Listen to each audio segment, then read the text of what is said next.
logic board is out.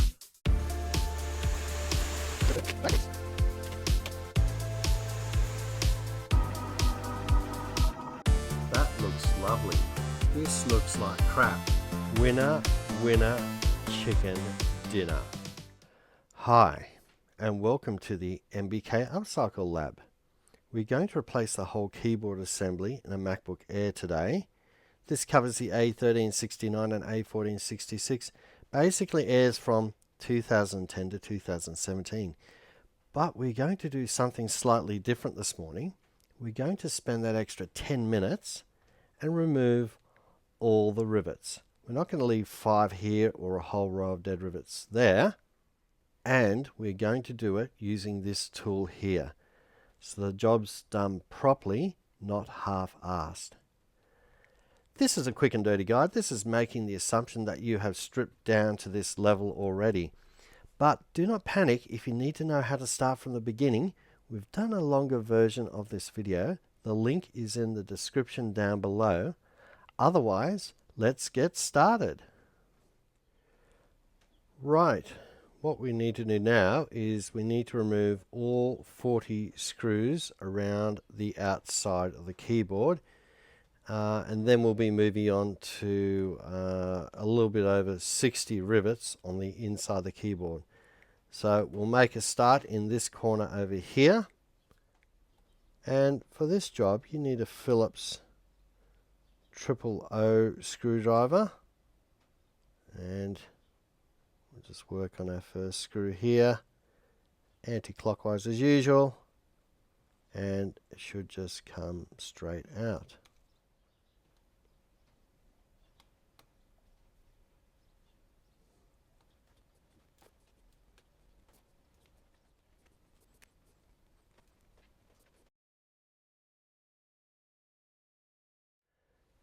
The next step is we're going to rip out this field of rivets here, but we only have to pop one in every two. So we pop one, skip the next one, and then pop the next one. It just makes the job a little bit easier, ripping out the keyboard in about 5 or 10 minutes. We're going to be using a special tool to crack the heads of the rivets, and this is a 2.5 millimeter flat screwdriver. You can see that here, and we're just going to be jimmying up and cracking the head of the rivets, and we'll have a look at that under the microscope. This is our first rivet here, and all we have to do is get our flat screwdriver in, get it in an angle, and then jam it in right next to the rivet, and then give it a good old twist and pop the head just like that. We skip this rivet here, and then we move on to the next one.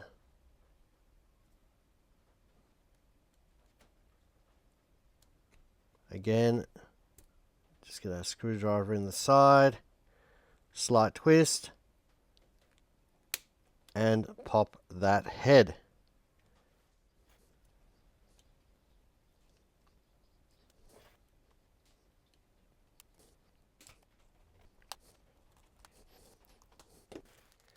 Get some tape and put it on the back of the keyboard, just covering up all those areas where you see rivets.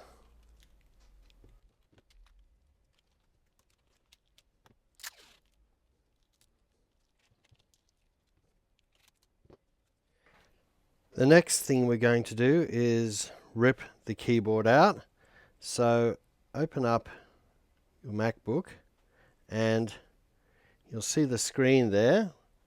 We don't want to damage that, so put your MacBook on the edge of your bench, like so, and let the screen flop over the edge down here, and then hold down with your left hand, and with your right just peel the keyboard up and just gently rip it backwards.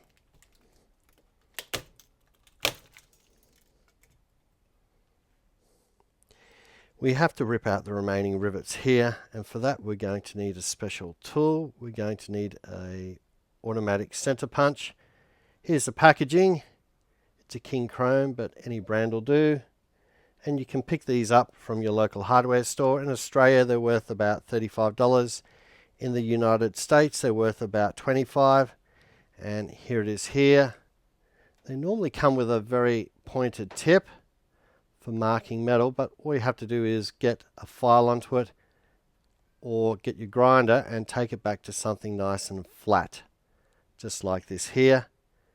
And an automatic center punch just creates a percussive force when you push it in. A bit of a click. Now we remove any remaining rivets in the top plate. You can see a rivet here. So all we have to do is get our auto center punch, apply it to one side, and then push until it detonates, and then come around from the complete opposite side, push again, and we'll just give it another click. And then we come in with some small side cutters, grab the rivet, squeeze, twist, and it's gone. It's as easy as that.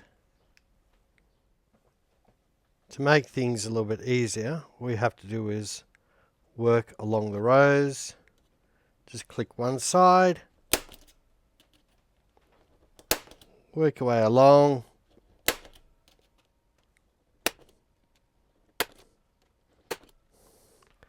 come back from the opposite direction,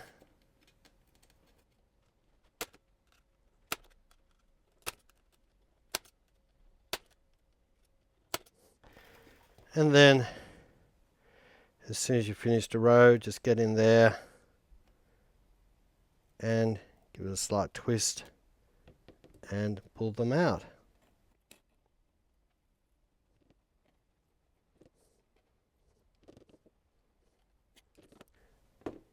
Pretty easy, pretty fast.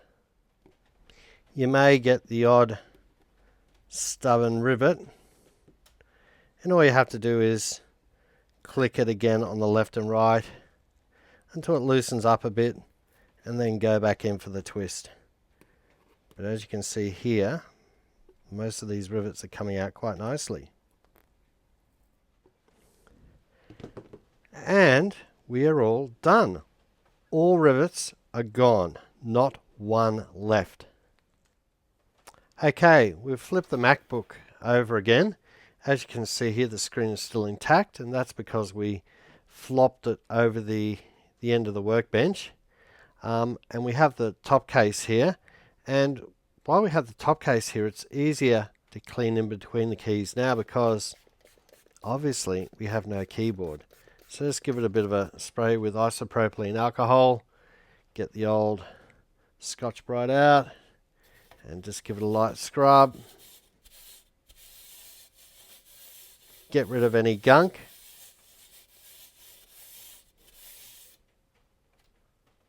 Give it a little bit more isopropyl alcohol, and give it some wipe down with some paper tissues.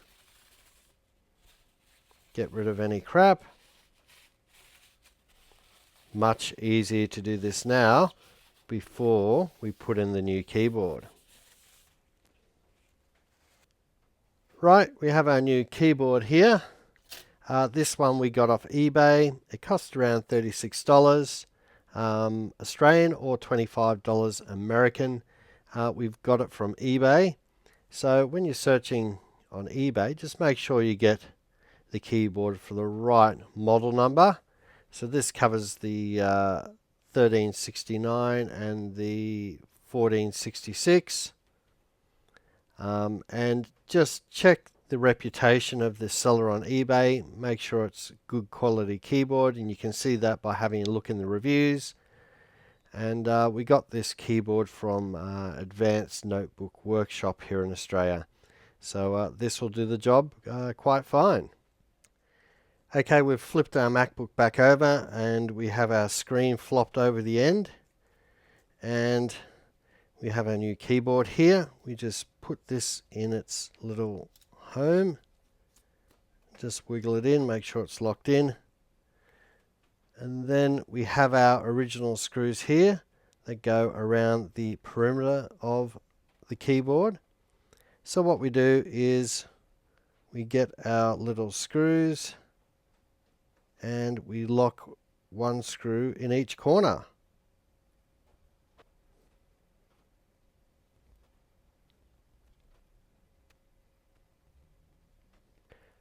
And then we work on our centers. So we'll put the center screw around here, here, 2 center screws here and center here. And this makes sure that the keyboard is evenly laid out in the X and Y direction.